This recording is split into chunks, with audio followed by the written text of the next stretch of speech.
Hey guys, welcome back to the channel. It is a nice day here in Dallas. I hope you guys are enjoying yourself as well. Today's focus is obviously going to be on the bear narrative that is out there for Micron, because as I was doing a bunch of research, the one thing that is obvious is that this tech trade, as many articles will mention, is a very crowded trade. What I notice is looking through YouTube is the memory space, the number of creators that have opinions in this space. It is a very crowded content trade as well. And there is a lot of bearish headlines and stories out there regarding the memory sector. And I'm not saying any of them are wrong. They're sharing their opinion. They're looking at fundamentals like I am. They're looking at chart analysis as well in this sector. And they're having their opinion and saying that we could see a fundamental drop. I've seen a number of analysts, a number of YouTube creators, that are saying Micron is going to drop 75% in the next 12 months. I don't have a crystal ball, nor do they. We very well could see a significant pullback, but 75% drop in the next 12 months based on everything we see in the market right now, where the innovation is going, where the agentic phase is going, I just think is an absolutely flawed thesis to come up with. Again, I don't have a crystal ball. I can admit that. I'm very well open to say that I very well could be wrong in this sector. Let me ask you a question. On all the bearish analysts that you've seen, and I've watched their videos as well, how often will they sit there and say, I could be wrong when I'm showing you this? I don't see that. I see them just with strong conviction, showing head and shoulder patterns, showing where the breakdowns have been in the past, looking back at 2018, 2021 cycles for the memory sector, and definitively telling you that this stock is going to drop to $250 in 12 months without any humility of saying, I could be wrong. Guys, I very well could be wrong in my belief as well. I just don't think we're going to see that level of drop. I think we're going to see strong support for Micron, particularly as we move forward, based on everything that is in the market right now. Not just Micron, but the memory sector. All of the fundamentals are pointing to strength for this sector.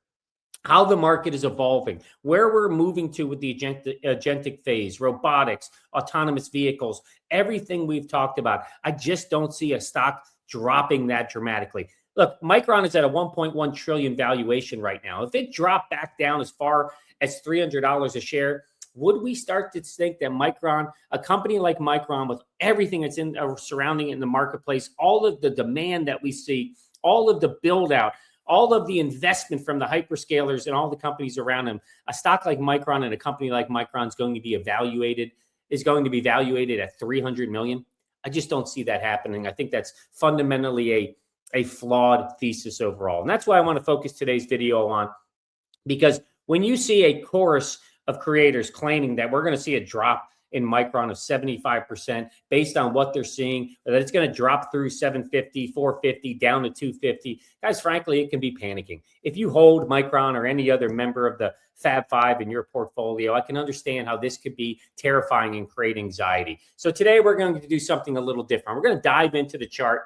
I'm going to break down the levels of support that the chartists are saying we're going to break through. And I'm going to give you exactly when it happened, why they're mentioning that. I'm also going to break down some of the fundamentals that we see in the market right now and why I fundamentally believe that this is a structurally different cycle. I'm going to show you what's happening in the market, what I'm basing my evidence on for my thesis that Micron will stay strong and it will grow to reach the $1,500 price target level by the end of the year. I still have conviction for that. I still have conviction for this sector overall. So that's what we're going to break through in today's video. If you haven't done it already, though, make sure you hit like, make sure you subscribe to the channel. Guys, let's get started. First, let's talk about the stock we're going to base this video on. It's going to be obviously based on Micron. As you can see, Micron closed at 921, we'll call it, at the end of the day on Friday, down about 7%. In the after hours, we're down another 1% at 911 right now. Let's pull up the candle pattern chart that I see all of the bears kind of basing their thesis on of why this stock is going to drop all the way down. Now, I've taken the liberty. What you're looking at is a one-day candle chart that goes back essentially to the fourth quarter of 2025 to where we are today. And I've drawn this blue kind of diagonal ascending line from where we saw the most recent low, which was just at the end of March right here. You can see this is March 31st. This was, if you remember, after the earnings came out on March 17th, that drop that we saw where it rallied down, it ended up at about 340 a share here, just under 340 a share. And then we saw a significant rally. Now, I'm not going to draw my ascending line all the way to the top, the all-time high we had here, which was 1255 a share. Instead, I'm going to draw it through the most recent high that we've had here, where we crested or where we broke through that $1,000 level again. So that's the blue ascending line. And what first thing I would say is the chartists, or the bears in this case, I would say, is that they'll look at this pattern and they'll say that Micron stayed above that ascending trending line very nicely all the way through until we had a breakdown, where we had, a breakdown where it crossed back over the level, essentially right here first, which was right around the beginning of July 8th, where we crossed back down through, closed at 948 a share here, had a bit of a rally, but then we crossed down again. So they're going to say we have lower lows. If you look at the chart, you'll see a lower low that we get to here with this candle, and essentially this candle. And in theory, these lower lows for them is a pattern that this stock is going to keep falling down. If we look at the support levels, the first breakdown level that I have, and I see I spelled it wrong there, but breakdown level number 1 is 850. So the stock is at 921, essentially a share right now. The chartists are arguing that since this breakdown here on July 17th, it crossed down to a new low, that the stock has to push back down to test this support level again.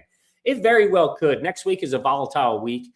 This is about a 9% drop from where the stock sits today. That is right in range with what we have seen. We've seen a 7% drop on Friday. We had a 10% drop. We had a 10% gain. So the stock is definitely, it's volatile. It's a high beta stock. It moves in strong ways one way or the other. So this is the first breakdown level that we say, the support level.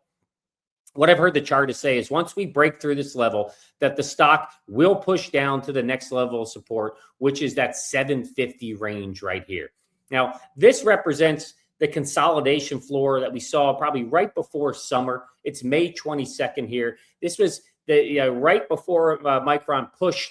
It did that push to the $1,000 level here.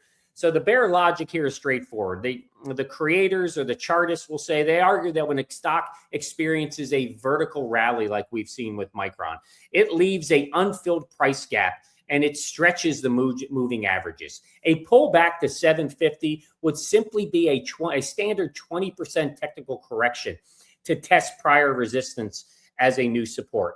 Now, I'm not saying we couldn't see that. Like, again, I don't have a crystal ball. With all the volatility we see this week, we know how dependent the share price is, not only on, we're going to see SK Hynix and Seagate, members of their own kind of Fab 5, the Memory Titans report next week, but all the hyperscalers could shift this stock exponentially up, or it could put pressure on it moving down. A 20% test down to 750, guys, I'm going to be honest, is a very logical outcome that could happen next week. And that's kind of the theory for the bears or the chartists. But what they say there is the stock will just has to keep pushing down to fill to those next gap, to fill in the next gaps, or find the next level of breakdown overall. And that takes me down to breakdown level 3 here, is what we saw back in April 21st, the 450 level. This was the multi-month supply ceiling before we saw the blowout earnings that forced the short sellers to cover, and triggered a massive institutional breakout for Micron. The classic chart theory here, it dictates that this major month breakout, that the base here before we started it, it has to be retested.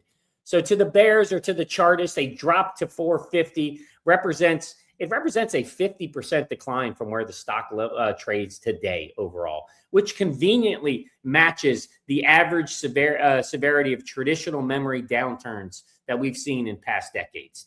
And finally, I've got a couple other breakdown levels, because I've seen so many chartists that say it just has to keep going down. Once it gets through 450, it'll keep moving down to 340. It ultimately will keep moving down to the 250. The 340 breakdown level 4, that's what we saw at the end of March, as I mentioned, right after the earnings. That's kind of the nadir that I'm basing that ascending trend line on. But they're arguing that we're going to see a 75% collapse in the next 12 months. That would take Micron stock down to 250 a share, which essentially where we would be back here in December, like where we closed right at the end of the year in December overall. So that's what I'm seeing a ton of people argue.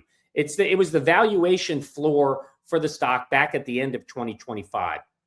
And guys, we have to remember during this window, high bandwidth memory was still ramping up, and enterprise server DRAM contract prices were a fraction of where they sit today in the market. Chartists will look at past memory cycles like we saw in 2018 and we saw post-COVID in 2021, that correction, and they'll claim that every single time Micron hits a peak or reaches a peak gross margin, that the stock drops 75% back to the multi-year baseline. And on paper, that chart logic looks clean. It looks methodical, but there are fundamental flaws in my opinion. Charts measure past price action, not future structural constraints overall. And this is where I think we need to pause and ask ourselves as a community a critical question. Why is pure technical analysis not a crystal ball? None of us have a crystal ball, as I mentioned. The chartists, they do a great job explaining this, and they have strong conviction in their belief that the stock is going to go down to 250. I have equal conviction based on everything I see in the environment that the stock is going to be stable and move up to the price target of 1,500. But in reality, no one knows which one of us is all right. So you have to look at the evidence and you have to make the best decision for you. But my belief is that technical analysis is an excellent tool for market psychology, for sentiment, for liquidity flow, and it works well in a stable, mature industry with predictable, repeating supply and demand loops. But technical analysis has massive blind spots during a structural regime shift like we're seeing in the market today. Moments in history when an industry's underlying economics fundamentally change, like we see with the memory sector today, it is so different than 2018 and 2021. This is where I think technical chart analysis is just going to struggle overall because it cannot predict the type of structural changes that we're seeing in the market right now. For example, moving averages completely ignore the multi-year legally binding agreements that we're seeing in the market. Historical patterns, they assume that the company's product mix remains 100% the same that it did back in the past, totally ignoring innovation and market dynamics that we're seeing in today's market. Try to imagine valuating Amazon back in 1998 based on the historical patterns and projecting that the stock would fall. Try imagining doing the same with Apple in 2027 and base their valuation or their movement on the phone sector. But better yet, let me pull up another chart because I think there's a more real life example. Is take a look at NVIDIA.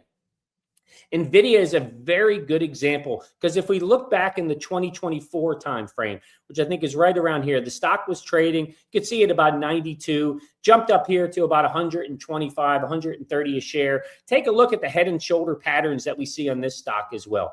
And what the chartists were claiming here is that this stock, when it broke, had to break that down to the $80 a share level. They were just as sure about NVIDIA back then as they are about Micron today. They said, look at these head and shoulder patterns. They predicted that NVIDIA would collapse back towards the $80 level. But what happened? The generative AI tipping point arrived in the market. Enterprise demand for the A100 and the H100 GPUs, it absolutely exploded. And that fundamental demand, that shift rendered historical chart patterns absolutely obsolete. Anyone who sold Micron at that 160 level, waiting for a retest back down to 80, missed one of the greatest technological rallies in stock market history. And in my opinion, guys, the chartists are making the same exact mistake with Micron today by treating current market dynamics and by treating Micron as if they are still selling basic PC RAM like they did in 2018.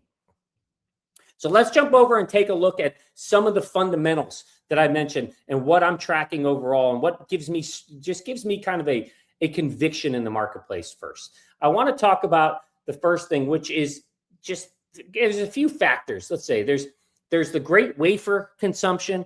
There's the HBM kind of a rally that we're seeing in the market, the architectural, the new architectures that are being put out by AMD and NVIDIA and others and what that's going to drive. And then ultimately the agreements that we're seeing, the shift away from spot pricing. So let's talk about those fundamentals at the end. And let me jump over and first just talk about kind of the wafer consumption. And let me change this so you can see it, because this is a big piece in the market today. Well, when you take a look at high bandwidth memory, it just consumes wafers at a significantly higher rate than DRAM. If you look at at what you see in your graphic on your screen, in the past, when you had 100 wafers and you were building traditional DRAM, you would get 100 units of supply of that product.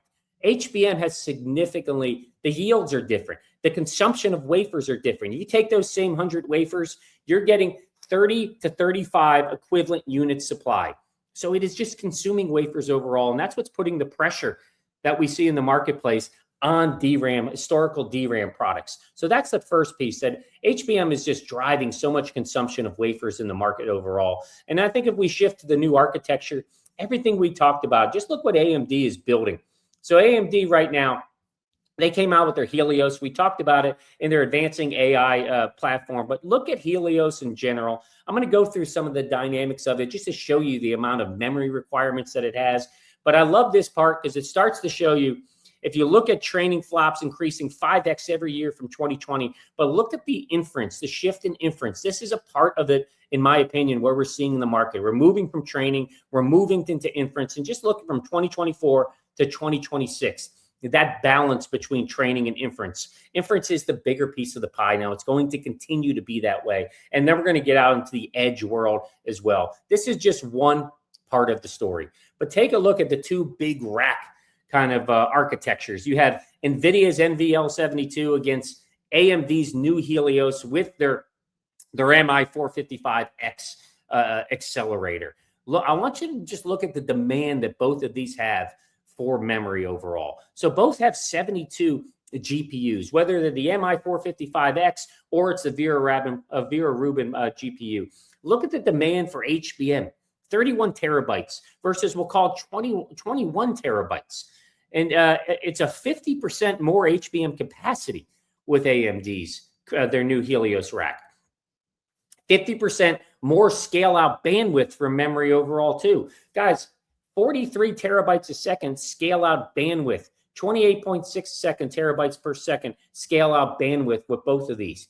This is today. Imagine where we're going in the future, the requirements that we're going to need for HBM, for DRAM, for SSDs, everything across the market. And this is why I believe you cannot look at a chart from 2018, from 2021, and predict that we're going to see the same exact drop of 75%. The market has changed. The product mix has changed. Innovation has changed. You have to be intellectually honest, and you can't ignore those dynamics in the marketplace. That's my opinion.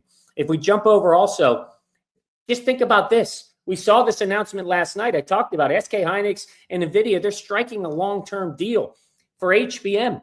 A few details. It's a $500 billion deal spanning AI factory construction, next-generation memory supply. They're going to drive next-generation memory solutions, including high-bandwidth memory to support workloads ranging from large language model training to physical AI applications. It's a 2-gigawatt AI factory using NVIDIA's DSX platform and Vera Rubin accelerators, powered by SK Hynix HBM4 chips. Think about where that's going to push the innovation in the market. These two massive companies partnering together to build out more innovative products. Again, to me, it builds the fundamental story for memory into the marketplace. And then think about also, I love this deal. We showed it earlier, but this is Micron kind of thinking ahead, how strategically smart it is for the company. We know the wafer consumption for HBM compared to DDR5, the DRAM products, how much it eats up. I loved when Micron signed a 10-year supply agreement with Global Wafers, $500 million to secure their supply for the next 10 years to ensure that they can meet this demand in the marketplace. So again, for Micron, such a smart move for the company, recognizing the shortages we could see in the marketplace. Wafer could be the next bottleneck in the marketplace, and Micron has already taken steps to ensure they have supply. And then finally, it's the long-term agreements that we've talked about. We know that Micron has signed, if I scroll down, they've signed 16 strategic agreements, probably more at this point. We'll see what they announce at their earnings in September. But these contracts cover 20% of DRAM volume, a third of NAND volume. We know their HBM supply is locked up through 2027. Very different marketplace than we saw in the past. We're moving away from spot pricing into these legally binding contracts where they have revenues visibility stretching out for years. 14 of these contracts represent approximately $100 billion in minimal contracted revenues over the remaining contract term. We know they've already had a $22 billion in cash deposits. So this is giving strong kind of visibility, revenue visibility for the company overall. But those are the fundamentals that I see in the marketplace. You're seeing wafers being consumed at an unprecedented rate. You're seeing the demand for HBM memory go crazy. New architectures are driving more and more demand for HBM and advanced memory. The shift into agentic, the shift to edge ultimately will expand memory demand exponentially as well. And we're seeing long-term agreements with the hyperscalers that these contracts, as you know, they have a take it or pay clause that essentially is giving guaranteed binding revenue for the memory manufacturers. Very different than we've seen in the past. And when we did have a boom and bust cycle, the dynamics in there, these are completely different cycles right now. So if we bring it all together in the close, could Micron drop to 850, 750 next week? Could it test those support levels? Of course it could. It absolutely could happen. We have a volatile week ahead of us next week with the hyperscaler earnings. If CapEx slows down, if HBM yields disappoint in the marketplace, if the AI infrastructure demand ultimately proves weaker than we expected, the stock could experience a deep correction. I've got to be honest with that. I don't have a crystal ball, but everything that I see in the marketplace to me shows a strong demand. It shows a structural shift, and it's very different than the 2018, the 2021 cycle that the chartists are looking at right now. Plus, we know that these are high beta stocks, these semiconductor stocks. They do experience volatility. They experience algorithmic driven sell-offs, and they experience profit taking after the massive rallies that we've seen. So short-term pullbacks like we're seeing right now are completely normal, and they're actually a very healthy part of a market cycle. Those are real risks that investors should monitor. But it's a very different argument than saying that the stock must repeat a 2018 cycle simply because the chart pattern looks very similar. So in my view, the fundamental thesis for Micron and for the broader memory structure, it still remains structurally intact. And of course, I could be wrong. I'm vulnerable and humble enough to say that. However, I believe that the charts, what the chartists and what the charts show us of where the stock has been. On the other hand, the fundamentals and the innovation that we consistently talk about in this channel, that tells us where the industry is moving to. And when those two disagree, that's where the biggest opportunities and frankly, where the biggest mistakes can be made for investors. So guys, I hope you like this deep dive overview. I hope you found it helpful. And if you learned something on it, make sure you hit like, make sure you subscribe to the channel. Guys, I'll see you in the next one.